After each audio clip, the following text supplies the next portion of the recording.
Kasus siswi SDN 150 Gandus Palembang berinisial F membuat publik geger setelah sang bocah pulang sekolah dengan kondisi kedua matanya merah dan lebam. Sang ibu, Bi Erna, terkejut melihat keadaan putrinya dan langsung meminta penjelasan kepada pihak sekolah.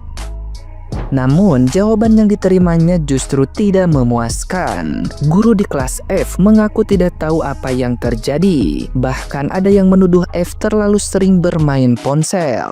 Padahal, keluarga memastikan sang anak jarang memegang HP. Kondisi mata F yang merah dan lebam membuat dugaan kekerasan fisik mencuat. Kasus ini kemudian viral di media sosial setelah majikan Bi Erna mengunggah foto dan kronologi kejadian, meminta publik ikut membantu mencari keadilan bagi sang bocah. Hasil pemeriksaan medis menunjukkan bahwa luka pada mata F disebabkan oleh benturan, bukan karena radiasi layar. Kondisi ini membuat F mengalami trauma berat hingga sulit bicara setiap kali ditanya soal kejadian tersebut. Sementara itu, keluarga F berencana melapor ke polisi, tapi dihadapkan pada intimidasi dan ancaman balik dari pihak sekolah. Wali Kota Palembang, Ratu Dewa, turun tangan membantu langsung kasus ini dan menegaskan pentingnya transparansi serta perlindungan bagi siswa yang menjadi korban di lingkungan pendidikan. Nah, gimana nih menurut netizen yang terhormat? Silahkan berkomentar ya. Mana yang tega dan tidak kasihan melihat anaknya pulang dari sekolah, matanya memar dan merah-merah. Ini inisialnya F yang bersekolah di SD 150 Sungai Tenang, Gandus, Palembang. Lihat nih, sampai merah gini loh matanya ini. Namun yang anehnya di sini nih, si ibu korban ini menanyakan kepada pihak gurunya, semua jawabannya tidak mengetahui penyebabnya apa. Sedangkan si bocah ini sebelum sekolah matanya ini normal, tapi setelah pulang sekolah terlihat memar dan seperti keluar darah. Harusnya pihak guru ini memberikan jawaban yang masuk di akal, malah dia mengatakan si bocah ini terlalu sering main HP. Dan sedangkan menurut ibunya, bocah ini jarang megang HP. Bantu viralkan teman-teman biar pelaku cepat ditangkap. Ini gila asli, tega banget. Anak SD asal Palembang diduga menjadi korban kekerasan oleh oknum guru di sekolah. Lihat aja kondisi mata ini anak, merah dan lebam. Pada saat dijemput di sekolah, ini anak sudah nangis manggil ibunya. Pada saat ditanya kenapa matanya merah, ini anak tidak mau menjawab. Pada saat ditanya dengan murid lain bilang tidak tahu. Pada saat ditanya dengan guru menjawab mungkin karena main HP. Ini anak saat ini mengalami trauma dan bahkan tidak mau sekolah udah lebih dari 1 minggu. Yang anehnya dan jadi pertanyaan, kenapa ini anak pada saat ditanya orang nggak berani jawab dan nggak berani ngomong. Namun setelah ditanya oleh ibunya secara baik-baik di rumah, ini anak mulai berani ngaku. Katanya dipukul oleh guru yang menggunakan cincin. Aduh, dan pantasan ini anak tidak berani ngomong. Ternyata ini anak juga diancam kalau ia ngaku. Teman-teman bantu viralkan. Ini kalau nggak viral, pelaku nggak bakalan ketangkap, malah keenakan. Viralkan sampai pelakunya ditangkap. Ini yang lagi rame banget, mata siswi SD di Palembang merah lebam. Guru ancam lapor balik jika ortu berani lapor polisi. Singkatnya pas pulang sekolah, si anak ini ketemu ibunya dan ibunya ngeliat anak itu udah merah lebam matanya. Pas ditanya gurunya, tahu apa jawabannya? Ini karena kebanyakan main handphone. Pertanyaan saya, Bu, main handphone mana yang bisa bikin mata sampai merah banget kayak gitu? Si ibu korban bilang kalau misalkan si anak ini udah dibawa ke rumah sakit dan udah diperiksa, dan hasilnya adalah matanya tuh merah lebam gara-gara bekas pukulan ataupun kena benda tumpul. Si guru ini juga bilang jangan asal tuduh, kalau misalkan nanti kamu nuduh itu bisa dilaporin balik. Pas ditanya ke korban juga korban gak berani ngomong siapa pelakunya, yang dia bilang cuma itu karena dipukul matanya merah. Si ibu korban ini udah buat laporan di polisi, semoga segera diusut dan kalau memang misalkan ada pelaku semoga segera ditangkap. Guys, ini juga berita lagi viral ya yang ada di Palembang. Ini anak SD namanya Fatia, ya kan? Tuh lihat matanya merah banget.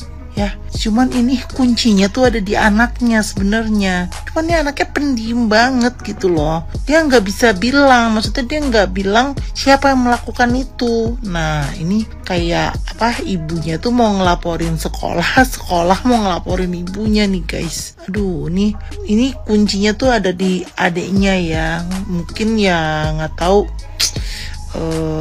Ya semoga aja nih cepet terungkap gitu kan. Jadi si adiknya tuh bisa ngomong siapa sebenarnya yang melakukan pemukulan atau apalah itu hingga menyebabkan matanya kayak gitu guys. Ya ini kayaknya ketusuk atau apa deh gitu loh.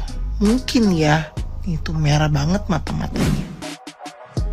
Gimana perasaan seorang ibu mendapati putrinya pulang sekolah dalam kondisi kedua matanya lebam? Ya guys, ini lagi viral. Ada seorang anak SD pulang dari sekolah, tiba-tiba matanya lebam. Keduanya. Bukan hanya lebam tetapi memerah. Ya seakan-akan habis terkena benturan atau pukulan dari benda tumpul. Dan sempat di cross check, sempat didatangi pihak sekolah dan mendapatkan perhatian langsung dari pemerintah setempat. Karena saking penasaran kenapa anak ini kedua matanya lebam, di saat ditanya tidak ada jawaban sepatah kata pun dari si anak, hanya menangis dan kesakitan.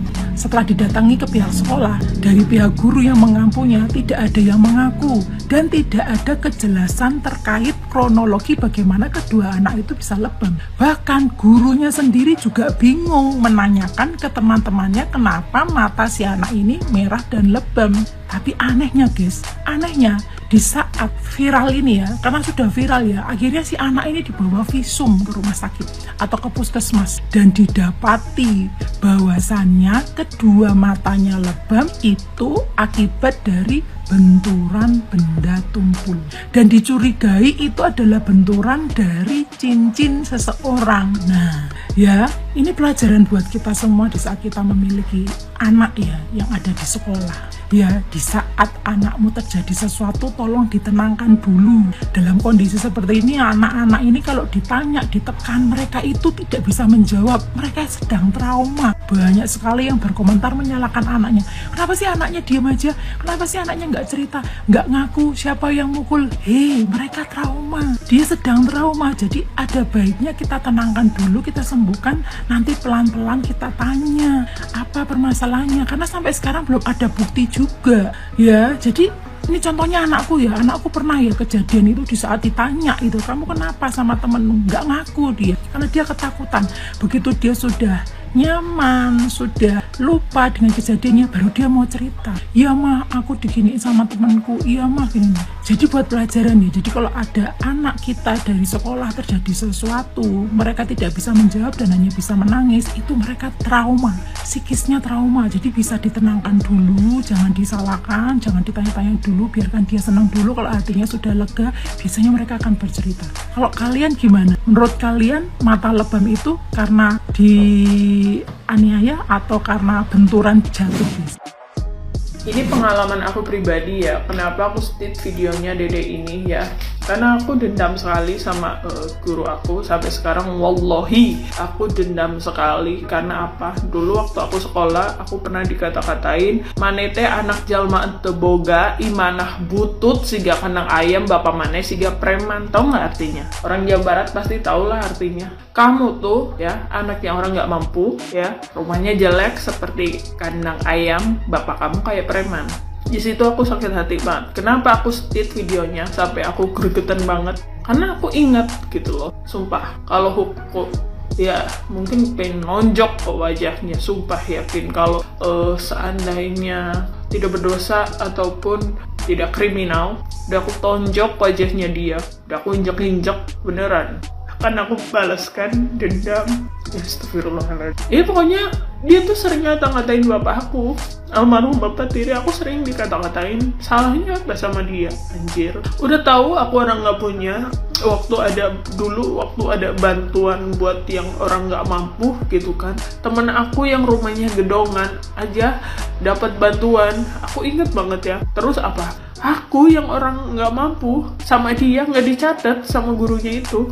Dia itu seseneng-senengnya dia, ya kan, seseneng-senengnya dia. Terus aku ngelawan dong gitu kan, Pak, kan saya anaknya orang nggak mampu, dia kan anaknya orang mampu, kenapa dikasih, kenapa saya enggak? Terus dia bilang, mana itu osok ngelawan baik gitu kan, maksudnya kamu tuh suka ngelawan gitu, nggak nurut. Aku pulang lah, lapor sama bapakku. Untung aku nggak bilang kalau gurunya itu ngata-ngatain bapakku kayak preman, rumahnya jelek, orang miskin. Coba kalau aku bilang kayak gitu, udah dihajar itu gurunya. Sampai orang aku bilang, temen aku yang rumahnya gedong aja dikasih, aku nggak dikasih. Didatangin ke rumahnya, bapakku kan orangnya berani mati. Orangnya kalau tahu bener, dia nggak takut orangnya. Almarhum bapak tiri aku tuh orangnya tuh, makanya didikannya itu mateng ke aku, bener-bener jadi gitu kan. Sampai aku tadi malam nangis keinget kata-kata itu. Jadi aku berdoa gini, gurunya itu kan sakit-sakitan terus ya. Aku nggak tahu ya, dia tuh nggak cuman sama aku jahatnya, sama banyak, cuman yang berani ngelawan tuh cuman aku ya. Biarin, jangan mati dulu, disiksa dulu aja, biarin, karena perbuatannya tidak baik. Aku pernah diremas matanya, anjing gitu orang.